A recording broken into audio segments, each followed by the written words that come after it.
No other market research podcast earned recognition in 2019 and again in 2020 as being named one of the very best in the marketing research field. And we're proud to be one podcast that did earn that distinction. Research Business Daily Report not only is the podcast of which we speak, but it dates back to February 2012. That's 10 full years of being known as the research industry's only daily research video report. Please enjoy today's RBDR and our other regular reports, and we hope that you will then lend your support for our Research News video series. You can see on the screen to my left and your right where you can go to do that. I'm Bob Lederer, now in my 26th year as the respected voice in market research. It seems almost like clockwork. I'm speaking about TV networks having a conniption with Nielsen TV ratings. Nielsen's data for the third quarter of 2020 came out, and it showed a dip, which seemed out of step with the otherwise elevated TV viewership that seemed to be happening during the heart of the coronavirus in 2020. In the past 2 decades, TV networks have voiced their displeasure with Nielsen several times and threatened to seek out an alternative to Nielsen. Now, the networks never made such a move, but now there are a number of small media research agencies that offer data that can be used in comparison with Nielsen. So we asked Bill Harvey, our resident media research expert, to address the latest data snafu, the networks, Nielsen, and the new mini competition. Bill? You're probably aware of the fact that Nielsen's ratings went down in the third quarter of 2020. It's been in all the trades, of course. And you may also know that I write columns for Media Village. So I proposed to Media Village that we try to do something that might help the industry in a kind of a cooperative manner. And that is to try to get the set-top box and smart TV data that's being collected by almost a dozen entities across the industry for the purposes of audience measurement. People who are seriously trying to put out good audience measurement using those big data sources. And my idea was, let's publish in Media Village, either once or on an ongoing basis, comparisons of all of the different measurements, including Nielsen, to see how they track against each other, something that we can all learn from. So it turned out that several of the companies agreed to do it, and 3 of them came forth with data in June. We had data from 605, Dish, and Samba. So we were able, on June 17th, in my column in Media Village, take a look at it, to show a comparison between what Nielsen showed in the third quarter of 2020 and what these 3 other sources based on big data showed. Well, none of them showed that big drop. Now, the interesting thing was that the drop included streaming, and it included 18 to 34 streaming, where all of the reports when COVID first struck from everyone were that TV viewing was going up, and especially streaming.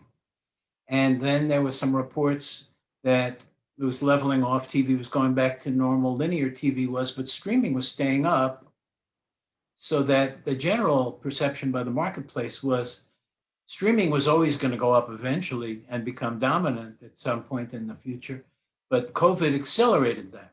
So that was like a general commonplace conclusion that everyone believed in. It still does. So when Nielsen came out with those findings, it kind of wasn't so plausible. And so in the end, the MRC did a study, came out and said, Nielsen probably did understate, and that it had to do with 2 things, at least, maybe more. One being that there was a change in the way the viewing on Android devices was credited, changed that algorithm. And there was also a great difficulty in visiting, face-to-face visits with the panelists. And so the panel began to have attrition and was getting smaller and smaller.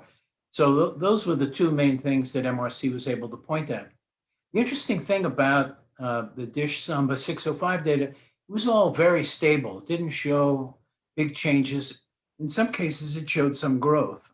A couple of them showed some growth. And then in conversations with some of the others who we expect to get data from in the future, they said, well, when you see our data, you'll see it's the same, that we're showing pretty level, stable results. And I was reminded of 10 years ago when people like RentTrack were coming into the marketplace. And of course, on a local market basis, the diary data had always fluctuated wildly from month to month. And everybody commented on how stable set-top box data was. And then I thought about electric metering, the meters that meter the electricity usage in our household. As panels become old, but also as new technologies come aboard that need to be integrated in panels, and as in the case of Nielsen, they move from a single measurement system to a structure that involves many different places where they collect different kinds of information. They have their Grace Note data. They have their people meter data. They have various forms of streaming data coming in from various cooperating networks, and they put it all together. So there are a couple of things to look out for in the future. One is keep an eye on set-top box data whenever you can. Have a source of set-top box data or the like. So you have an electricity meter by which to compare and gauge, whatever you're getting from panels, even the best panel in the world, which Nielsen's always been and hopefully will always be.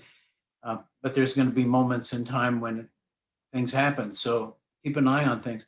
The other is, I noticed when I was doing TRA that the big problem you had was you had to make sure the system of algorithms for projecting and weighting the data is not too sensitive. If you've got algorithms in there that are very sensitive to small differences that can project out to big differences, that's a dangerous strategy. Try to build in stability and avoid oversensitivity to lots of algorithms. That is a wrap for today's Research Business Daily Report. We thank you for viewing this video.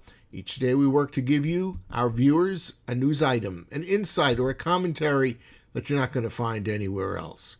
And we hope that you appreciate our work sufficiently to consider becoming an RBDR Patreon supporter, which means committing to a small ongoing monthly contribution to our service. Now, if that idea strikes a chord with you, we hope you'll visit RBDR's exclusive crowdfunding platform at patreon.com/RBDR. So, we hope you have a good research day and that we'll see you here again tomorrow. And until then, please stay safe.